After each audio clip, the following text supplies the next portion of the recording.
Olate Fachi a aussi la remaniement. Fachi a encore comme son ministre. Mais déjà lobby candidat enseignement. Arrêtez. Élection il y a au Tchalibaya contre le président de la République. Nous sommes à petit. Il y a Fachi Beton. Nazo qui déjà information, fout information. Franck Diongo ministre na gouvernement Izoya. Arrêtez. Si quoi Fachi longola ye. To longoli ye tala. Diongo. Franck. To longoli yo. Jean-Marc Aza opposate. Pas occupé déjà contre. Jean-Marc est un grand jouisseur. La jouissance. Vous avez un locataire comme propriétaire. Dans la villa, il est en train de jouir.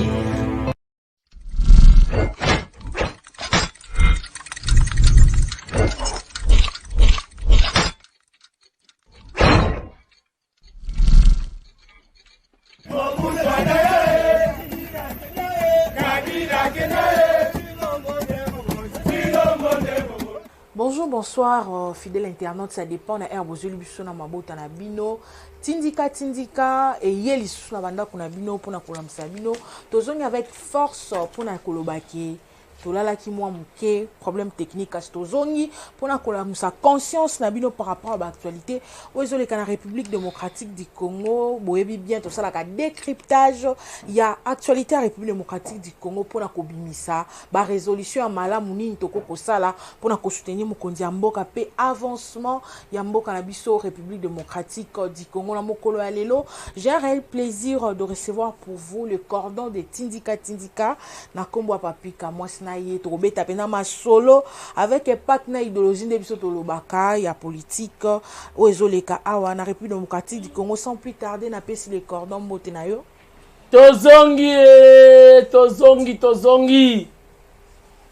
Donc papa on monte bauti na Sanza. Donc satellite ya Tindika et qui panne. Sugo fallait deux personnes bakende ba Tindika ngana boyi. Nabina kokufa na kokati batindi Mike Luzoladio na Rabi ne change pas bakena likolo bakutani pena Moïse alobi na yebisa bino mutakobongisa mboka oyo Fachi Beton. Voilà le cordon papika moi si tokotana na masolo ya actualité ça qui pour na kobisa bino Tindika et zongi un grand merci au boss Refait qui sombe on a papi Kelia ba effort fourni bolaxi ke binonde bangote Franck Diongo asala qui point de presse a énuméré qui ba grande ligne pour na koloba président de la République azali ko samsa la montée incompétence premier point soulevé qui a le échec ya gratuité de l'enseignement yomoni makambo lobi lecture na yo ezanini par rapport à Likambangu. Embuta Diongo eponga la jesse. Bodo zarapi. Na vie er moko esenga maîtrise. Esenga patience. Esenga consistance. Ngana vota Franck Diongo. Mukomuso amoni ngana nzela to solo li singa yaka na bureau na ngai. Na kobi na bureau na ya avandi singa ti na lembi na kenata ka bo jeep do bima ba singa le ka boye azo bima déjà. Oh. Par politesse na leki quand même na bima na kuti azo keto solo ye na ngai na glace to benga ta fenêtre ya mutuka na ayebi singa boy ozaka wana honorable obsenga na vandati na ke morgue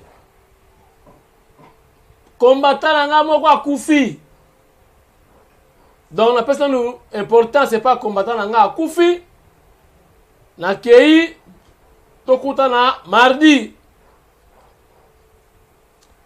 na ebisie honorable toi Sakidila Wabuni merci mingi na kei na kena libela na votai so la pesera ba indice awoye banga mbala moko na pese ba indice te mais na votai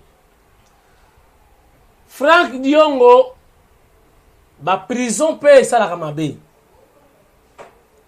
oui faut éviter ba prison pe et pe sera même sera mutu mais na vie il faut la patient et surtout la maramba politique Frank Diongo abimi na prison ya makala a bénéficié na grâce présidentielle. Na yo ki o ya gina contre ya 500 suki nini suki 5.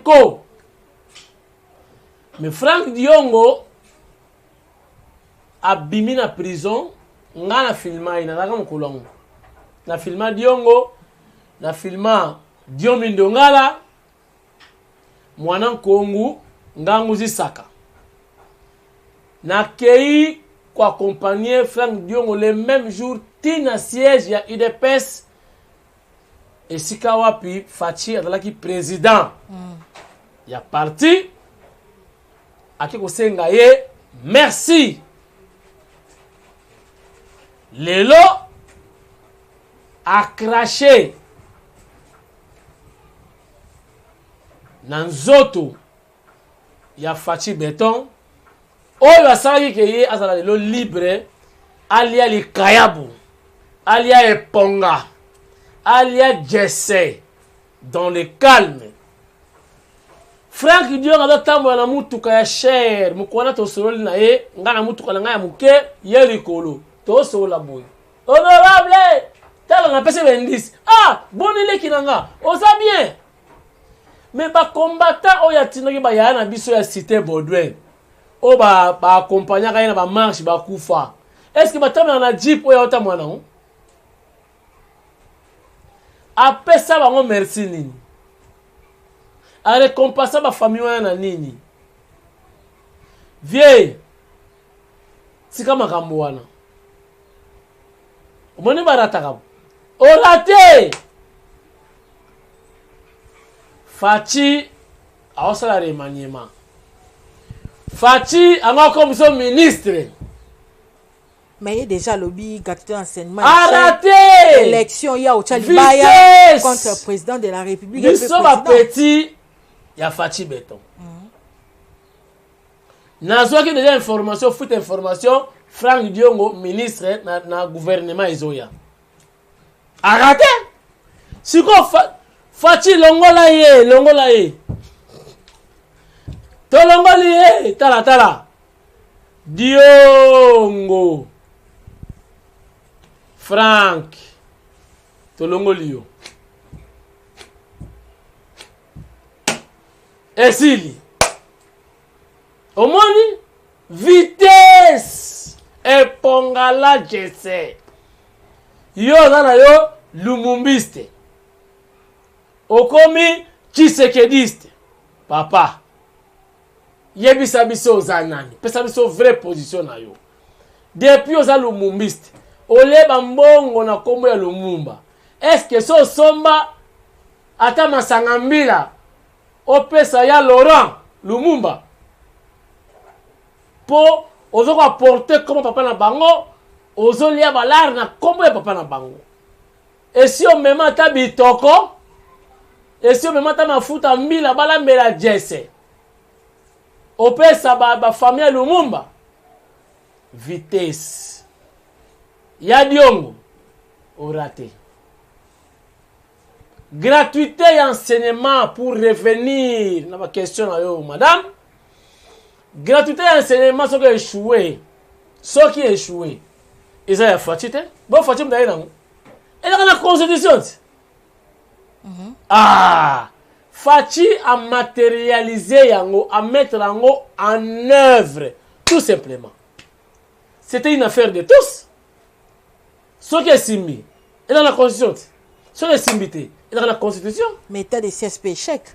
Selon il y a un lobby, état de siège. Bon, selon il pour voir comme ministre, là, comme ministre était, malgré qu'il est reconnaissant au début, la fin, c'est la fin qui justifie les moyens.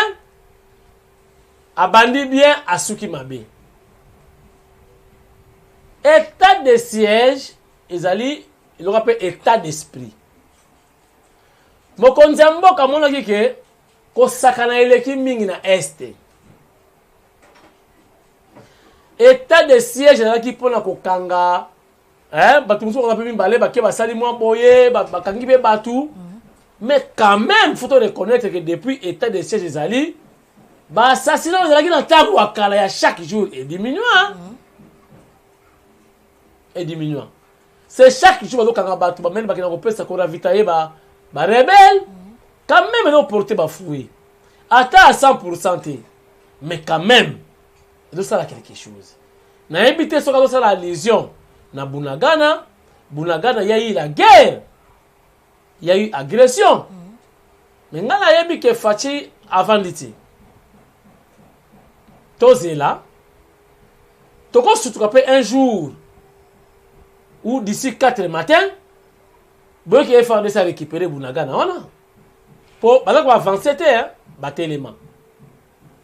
Donc ton père d'espoir tu as vu qu'il y a infiltration dans ma casse commande botala qui image mo circuler kawa ba FRDC bazo tambola un temps ça c'est bandit mais tel commandant on a qui pembeni on a sa ordre reculer. Munguna yeyo bazo beta. Pourquoi nous sommes pas reculer?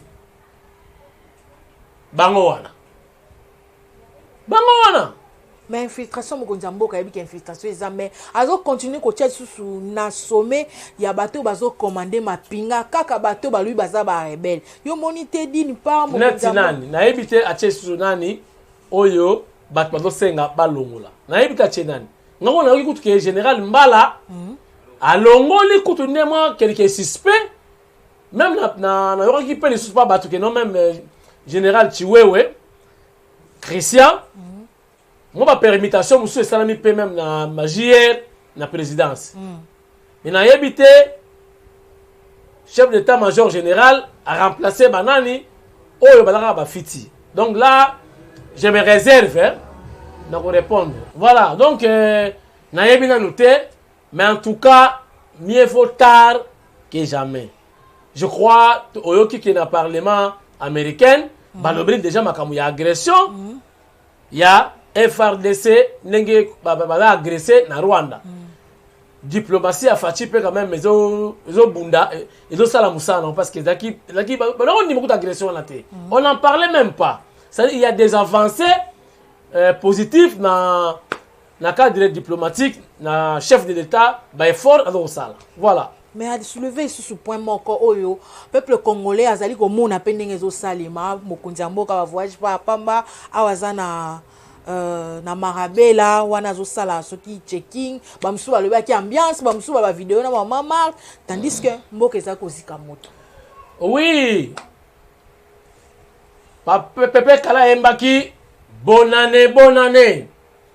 Bonne année, yeah.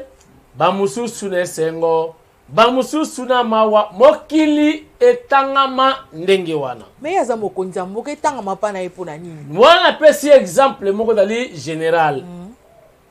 Parce que tango mwana nsemi ba takaki bundia Congo, batu na yeba kufaki na Masasi. Kabila président de la République. Mais la Kisangani, il n'y en avait rien. Kuna boyoma sina mwambe mais kuna na Congo central bato wakufaki vacances au mokonza mboka kei de la vacances voulues pas par le chef de l'État ba ministre ba moni ki ba sala musala trop chaque semaine donc du lundi à jeudi vendredi faut pas que nous paie ça par contre conseil des ministres.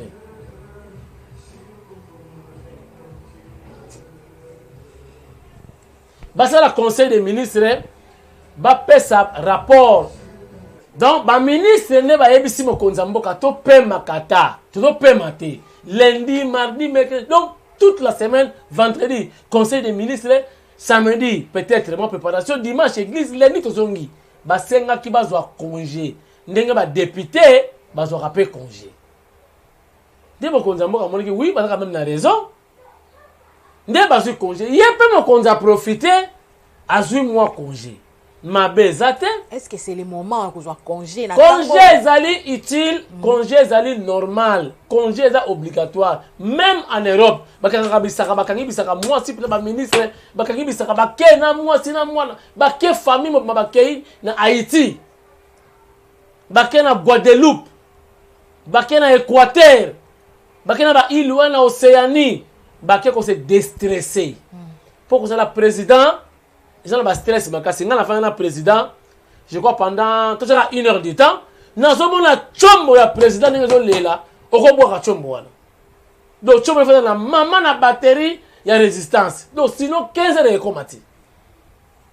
Azana ba stress à makasi, ba rapport aux autres partout. Vous avez na Est, Congo central, il y a des problèmes, Kisangani, il y a des problèmes, na Mandara, il y a des problèmes, na Équateur, il y a des problèmes. Nous sommes faut appeler, sinon on koufa. Oui, sinon on koufa, on craque. Pour faire mais la diamba te. Mais ma président nous la diamba. Oh président Bungi, à ce moment te. Oh bah président Koufi t'as mais la diamba. Mais Fachi amela la diamba te. Accueilli appel misanzoto. Azozonga makamutu. Mais ne croyez pas que Contact a travaillé. Hein? Il travaille. Mais travaille minimum. Alors travailler convenablement. Il a travaillé à ceux qui ont vraiment en exercice. C'est-à-dire, en pleine action, en pleine activité. Maintenant, ils ont moins repos. Alors travailler à moins d'âme. Ils ont moins 3 heures avant qu'on travaille. Mais ils ont un contrôle du Congo, ne blaguez pas. Avant de citer aussi celle comme papa Franck Diongo oyo kasi tomoni lolenge kani alobi yazali Etienne Tshisekedi bino botikali ba Félix Tshisekedi kasi 2023 ko tchali baya na présidence Azama yelete.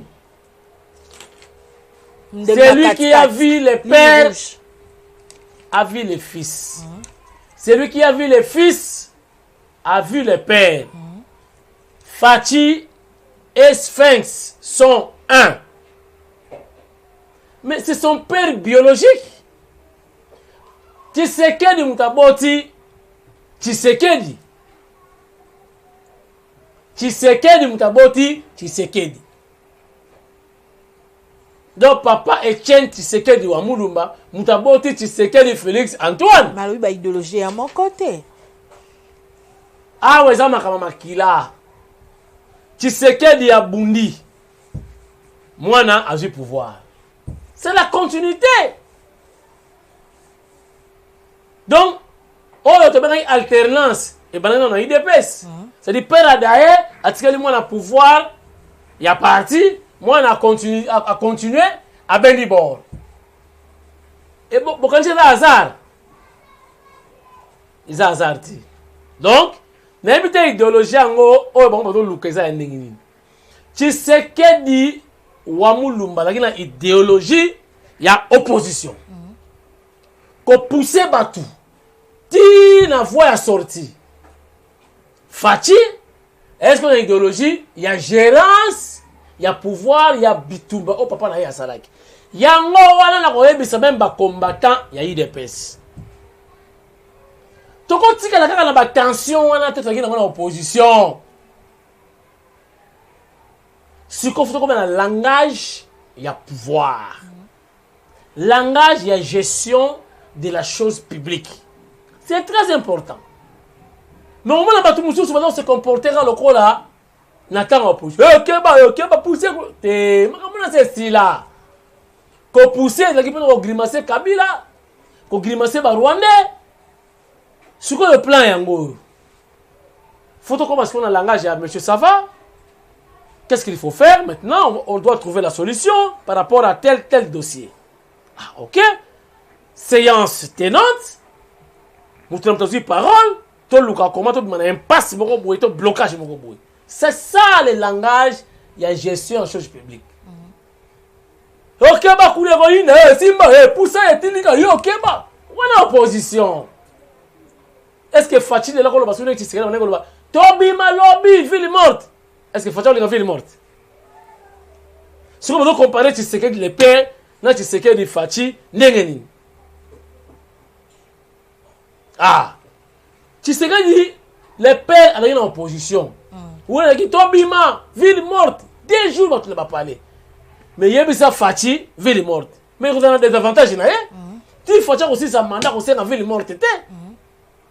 Au contraire, ce qu'a fallu la ville morte, pas biso de bimina ba carte, au tambo, la pas bonne vie. C'est normal. Si on compare Fatih na Etienne Lengeni. Mais na esprit baza moko. Mais na gestion topé na bagarre sur le terrain, il faut changer. Même maintenant, nous sommes aboués. Sont dans l'opposition. On se promet les bateaux. Soit comme président, nous sommes aboués. Soit comme président, Boni Nangaï. Nous sommes comme président. Bon, tout ce qui est bandaki, si on a une facilité, changer de continuer. Quand on a un mandaka, et courant à la tête au pays là. On voit le langage. Échanger. Communication échanger. Parce que nous gérer, on l'a qui bateau, faut matérialiser en haut, mais ils ont automatique, ils ont mangé, il faut attendre. Ce qu'on discours, il faut changer. Bon, oui, voilà, comme ça là, comme une étape, oui. Mais si on est en opposition, on va le bon, votez là, ne sert à rien. C'est ça, tu sais qu'il. Ce qu'on fait, a changé le langage. Pourquoi? Parce qu'on doit gérer. C'est ça la différence. Peut-être Franck Diongo, avec comprendre. Mais Franck Diongo, il y a Zangi et Zalike, Azelaki, la ministre, a raté, Ngaï, n'a pas de fuite. Qui fallait dans la ministre na gouvernement Oizakoya Yemoko abebisi bana cité mo betaille. Voilà cordon papi kamwa toujours ko ba maso na biso kasi IDPS au pouvoir opposition aux alisusu lelo IDPS eboti opposant ya munene na kombo ya Jean-Marc Kabunda tolandaki point de presse na ba propos a lobaki yo moni ngondeni Jean-Marc aza opposate. Poiseau tweeté déjà contre Jean-Marc est un grand jouisseur. La jouissance. Vous avez un locataire comme propriétaire. Il est en train de jouir. Boîte de nuit à la maison, chez lui. Bou, bou, bou. Kabundi est moko na piste kakabou. Ça va bien Mamu, loaku. Pour le ballet chiluba. Qui soit le lukuta pour consacrer votre katangé. Gramuluba donc demulu fantar gramuluba ye siko soka chendu achiba che malu na butu abengi mamulu wako bwana kabeme donc gramuluba ya haut niveau Jean-Marc Kabundu wanozomona donc siko yo taka balu ba couleur siko yo Jean-Marc azoka tante ya kokene ba boîte de nuit tangi mwana muke akote ka ba lit Tshisekedi mwana muke lit siko azi pouvoir so na ke chete ba otimela ka ba ba photo so na ke dans le privé ba ka ba photo so na ke atmosphère ba ka ba photo pour atmosphère ezongi ya na grand hôtel na Pullman aba oye ba ketangai achaka la boîte na palais aluwa DJ Mobimba azaka na palais do DJ on a fanda ka le président Goya soka yena ba payaka ba bu ba bimisi ba whisky ba nini bu siko ba che ba nzima ba luba tangu Jean-Marc akokota takaboy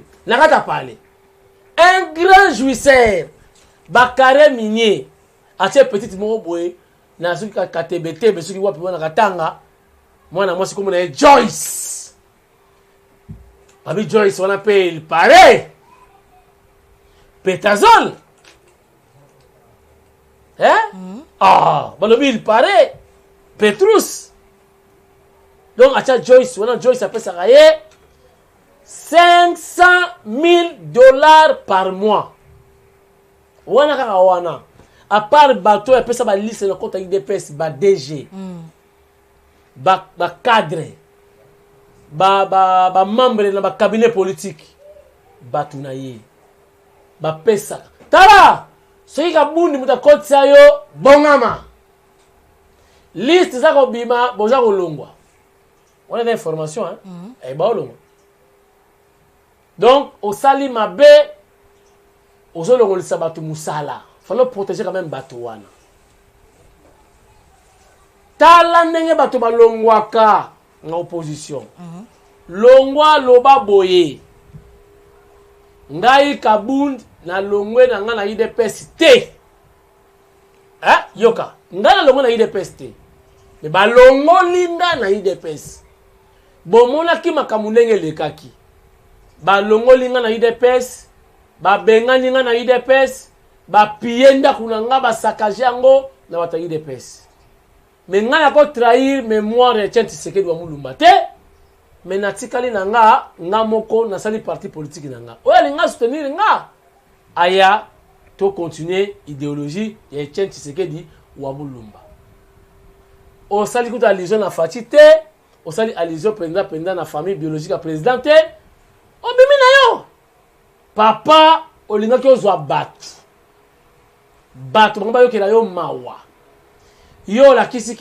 ki arrogance ke yo nde Kabundi omikundi yaya omikundi a déclaré P 2023 est président de la République a déclaré na ye il est libre ko déclarer dans la problème te ya kozwa net ozwa $100,000 na yo pesi pa na seni seni azwiti akofuta batravailleur akosala bapapier na mbongo wana sikoyo ye akosuka wapi nani akovote Kabundi na Congo et puis akosala parti politique chers internautes tokokoma na combien de partis politiques yango na Congo parti Makayabu parti Madesu parti Bitoto parti Mwengi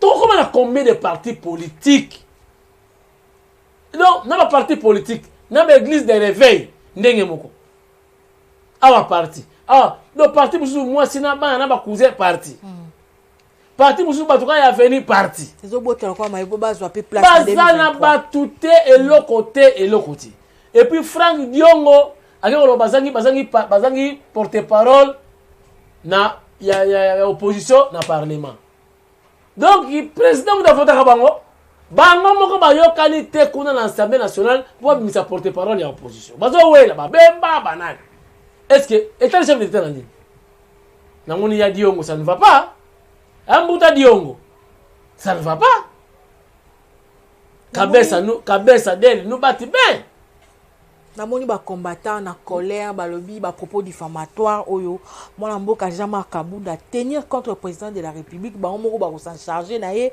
inde tikingabwa yo moni te eza ko pesa ye gaz to ko sa eloko moko boye ko sala susu makele na mboka banani wana ba combattant basali nini inde tina ndako Jean-Marc Kabunda ba ba propos diffamatoires wana etali ba combattant ba pe libre baza libre ya ko kende kuna bon tumboli Fachi ya benga la police pour protéger ye et ça problème pensate que IDPS basali mukanda bon IDPS porter plainte Kabundi ozoke ngo samba sikoyo makamuni osolobi même ba preuve je crois que dans la liboso Kabundi bafandisa ye na kiti bakotuna ye sikoyo toyeba sikoyo auta wapi kombo na yo nani na lingaka eloko wana te oyo kano bako attendre yo sur PV mbadi eloko wana et puis akakanda ya kosakana kombo na yo nani pesa kombo na yo Kabundi tata na yo nani mama na yo nani yo parce que c'est compliqué district na bino district na Kasumbalesa territoire Manono bato ba kama yelo bino territoire Manono existe te ba district ba greffier wana ba biso non na ba liste ba territoire Manon est dans le territoire T. Manon est dans le secteur. Eh, T, secteur de Manon, on changé. Village. Hein? T'as là. Étude faite. Bon, même si non, âge na yo na étude na yo, et donc correspondre l'été. Complication sur complication. Kasi na tongo leo tomonaki pe basoda bakitaki na ndako ya Jean-Marc Kaboun po na tina bamsuba bazokanga ye ki ezongi balobi mutuka moko ya Assemblée nationale etikalaki pa na ye apesi réseau za na garage na mikolo ko ya kozongisa yango moni te bakomi kobotola ye déjà biloko ezali okabate omoni wana tiko komi lukila ki makambu obso benga na kikongo makisosila tango zo lopa na chef de l'état faut à la sûre et ya butu et ya moi tu vas résister ozomona ozo lobela azali garant de la nation tango yo zo lobela muto dire master na yo faut vraiment ozala na ba réserve ozala na ba assurance. Mais tout le monde déjà ambassade ya Grande-Bretagne hein et tini des délégation moko bakene Kaboun ya baki bango lobby chez et ça ba signe hein Grande-Bretagne to en anglais UK azali partenaire ya Rwanda. Mais tout le monde a vu mon konzamboka pa kenda ikuna. Il paraît c'est là ba lobby wa président tout africain ba kendara komela moi systématique komela nini lo bananu et pas reine po yenda pesa ka bokonzi pena makasi na mela nini ba yenda komela libele ko libele ya reine to solo libele ya reine mamela kango et là qui c'est pesa pour qui c'est ko gouverner makasi c'est là ba rumeur o ebimaka ça et là bango so ba kekuna ba ko benda mwanda mbu ba kamba. Donc je comprends yango ba yepa Kaboun ko mela libele ya reine pour Fachi ko mela libele ya reine ti Fachi amela libele mais libele Fachi amela eza libele ya mama Marthe Kasalu yango moni Fachi bima engambe atonda Fachi à part libele ya mama Marthe amela libele ya mutute pe Fachi a fuka amela reine te. Donc je comprends que Fachi amela ki libele te o ba président musu ba komela ya reine yango moni ba komo ba kiti pa ya Kaboun ko mela libele ya reine akende ma kwanza wale ko bima ye Makwaro akende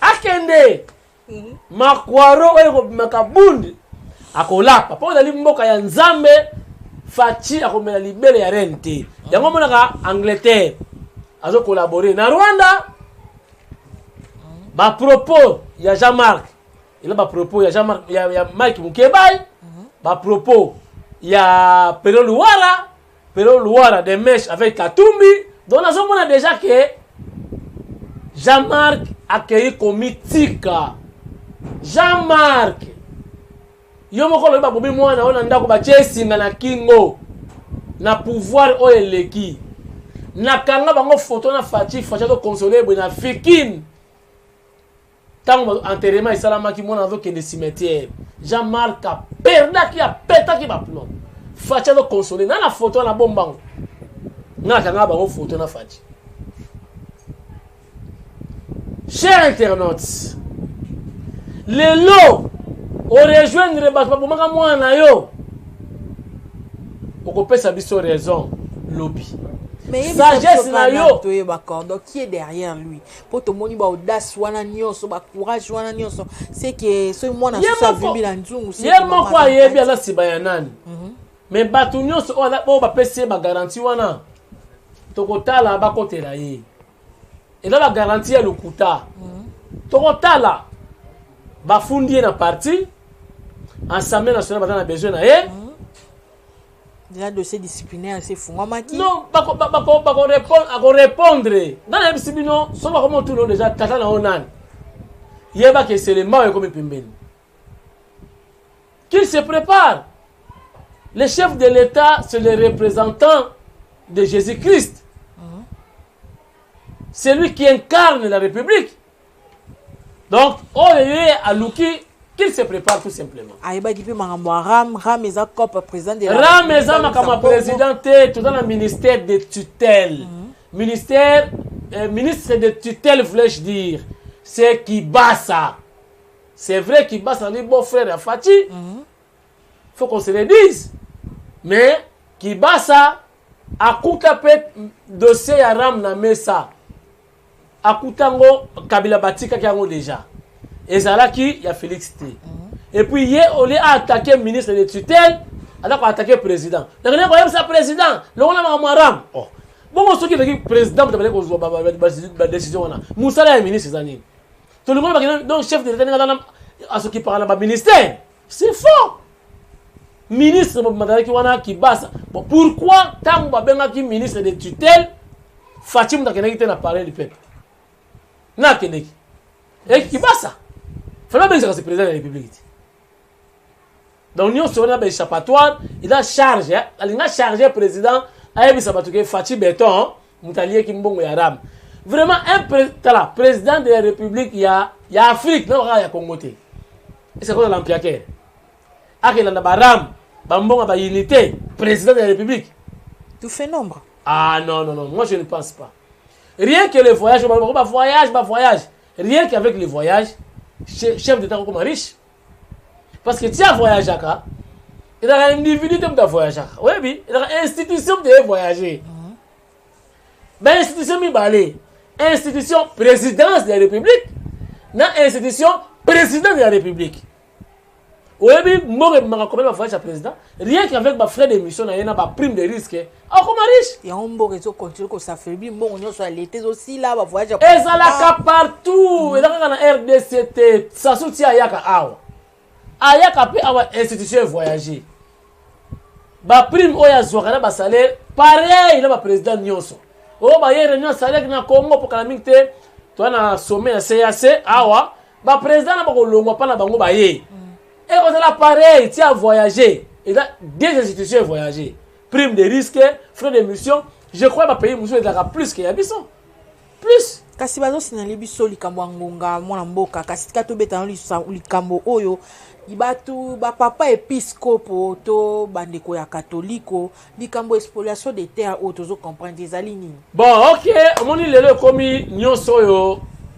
Omoni lelo madame soki kaka lupango na yo bozi problème bayer tonani ateki lisusu bon chef de quartier même ba chef coutumier ba teki so beka mutu kamoka munene ya bien ye mabanga mo il faut la bande kwa Tshisekedi. Pourquoi? C'est parce que bango ne ba na pouvoir et comme il muta mbongo mutu ka ya bien et comme kaka bata pouvoir et pourtant de la franc-maçonnerie. Et comme réalité, bana ko batama et comme tina ba TikTok on la publicité, nene ko zo mbongo na vie. Ba to ebele ba comme mbongo na bango pe ya kisi. Akon loué na pe policier apesi mbongo na ministère de l'intérieur, ata bana policier na ye. Po batela la mbongo na ye. Soka muta ko moni kaka boya. Tshisekedi. Ko lo ba ku Tshilumba te. Soka Tshilumba bango yo. Famille présidentielle. Sikoyo leki super grand frère ya maman Denise Nyakeru akene yokutana bango na mbongo ambongo ba kosala communiquer ba présenter ba excuse na mon italien ba lobe na ngo yete ba communiquer ki babe ikamba communication de ça na ki sango aloba ki ona tengi ba komo na bango siko so ba porter sango plainte et comme sous guerre au famille présidentielle contre ba sango ba l'église catholique te boyna boy. Mais comment on fait la publication na landi à citer ma combo? Ce n'est pas bien. On a dit contre le publicité à la famille présidentielle. Si on a dit que bango to aloba contre ba sango ndo yo ba problème mais c'est ça la miawa ba marche la maison civile pe la mukai ça musala mais bon là ba sango na limite que ba ko sala problème ba ko tika kaka mais ba ba comprendre que ba changer maloba bango mo ba salir toko ternir image de la famille présidentielle mais esimbité population et lobby ils clair et simple comme on a lecture il y a discours ya mwana mboka Augustin Kabuya na ndeko Kabund balobi compétence ya Kabund eleki likolo tala lecture moko kitoko tandis que CG akoka otanga te ngai te bango nde bakomiseli biso moni lecture ekebo ekezongi boye c'est que yaza compétent aza incompétent moni yango ndenge te kotanga na ma compétence te mutu na mutu atangaka na ndenge na ye comprendre l'essentiel bato ba comprendre le contenu ya message nga critique na nga siko eza boye na makambo bato balobi mpo na ngai Kabund alobi neti blabla alobi a ramasser a tâtonner alobi kaka makambo alobi kaka dans l'ensemble mais Kabuya a fait ce discours détaillé chiffré touti na boye 1250 francs sikoyo komi 2500 avec les détails Kabund a un rappel mais CG a fait ce discours détaillé chiffré donc Kabuya aleki na mikolo koya to lelo déjà ceux qui na bosanité marche à soutien ya FRDC na ba police tolembi ba marche bokende bato basala ba recherche scientifique bokende ko pesa mbongo wana ba étudiant ya unikini ya polytechnique basala ba bombe to ko bo ngata na maboko na Rwanda bino ko sala ba marche basola baza kuna bango moko bino bosali marche awa po esala ni soutien mo za ndenge kambo kele marche botambuli esili bokena babar bobani masanga bosili siko mena masanga ale so tuni ba hotel sa quartier wana ba hotel tout occupé do bata ba marche bake ba occupé ba hotel wana bana bato bakozonga bandako balembi okanisa marche te bozwande mbongo wana ya ba marche ya masanga bokende kopesa chef d'état-major soka kolia état lié mais au moins vous avez participé bokende na kan kokola baotonga déjà bateni militaire ya FRDC pour la communication pe ya Jean-Marc alobaki yango que chef de l'état banda comme chef de l'état lelo ata dotation et salamana noté chef de l'état a monaki dotation et ça mbongo on va passer l'aide parce que l'aide on ça bateni militaire na Kabila chef de l'état moni songa pesi mbongo bimi na compte à l'état ba pesi l'aide ya ba ko kabila Kabila ba ko manga ba riche pour l'aide la riche ala patron mutala bangombe awe basu nyoma bangombe wanati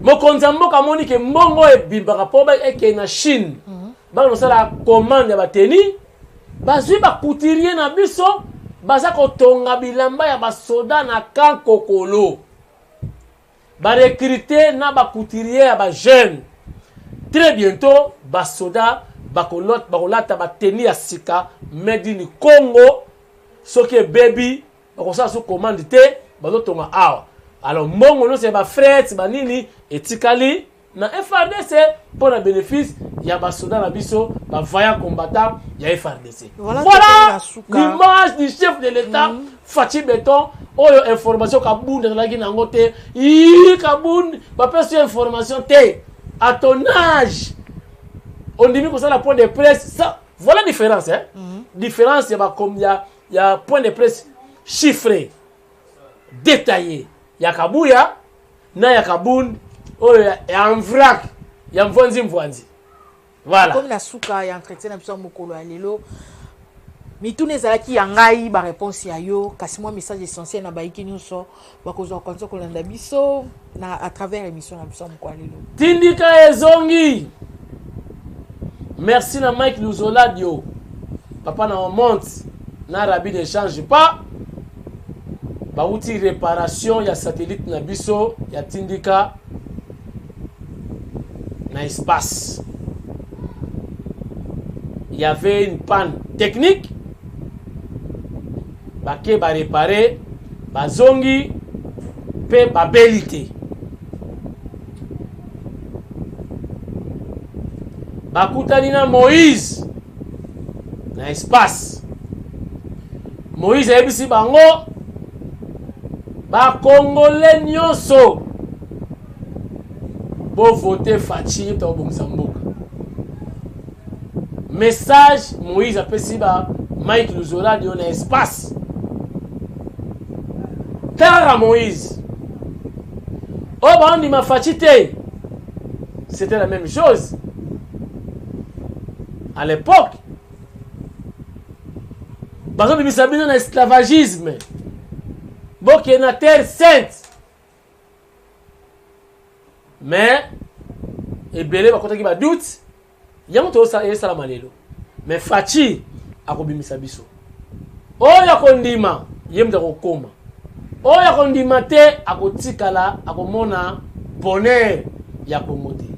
Toujours avec Fachi Béton, Moana, il y a maman Marthe Kassal. Donc, vous avez la confiance na ye, Congo, et Robonga Kaka. Inch'Allah. Merci. Voilà, beaucoup. merci Togom Nasuka, il y a émission Mokoelo.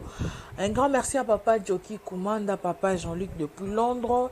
Nabo Sanité la Sima Caméra, tout ça qui est ingénieur Mike, assisté na Rabi Matondo. Na Mokola Leo Tosuki Awa Tokuta na Mikoloko ya bye.